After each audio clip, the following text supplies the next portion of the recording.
ఉద్యోగాలు ఇస్తామని చెప్పేసి మీకు కూడా అంటున్నారు. ఏమండి మేము డిఎస్సి రాసినప్పుడు మాకు అప్పుడు ఉన్నటువంటి అర్హతల ప్రకారము అప్పుడు ఉన్నటువంటి ఎగ్జామ్స్ ప్రకారం మేము అన్ని అర్హత సాధించి మేము ఈ సర్వీస్లోకి వచ్చాము. మాకైతే ఇదైతే నచ్చడం లేదు ప్రభుత్వం పెట్టడము.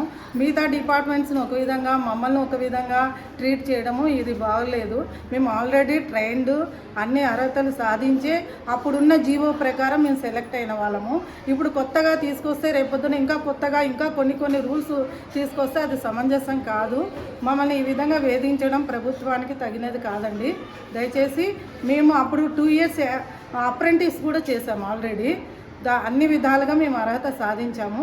మాకు ఈ టెట్ పెట్టడము అంత సమంజసం కాదు, అసమంజస చర్య ఇది. విద్యాశాఖ మాత్రం 2 సంవత్సరాల్లో టెట్ పూర్తి చేయాలా సర్వీస్లో ఉన్న వాళ్ళని కూడా చెప్పింది. అదేనండి, ఇది చెప్పేది అదే.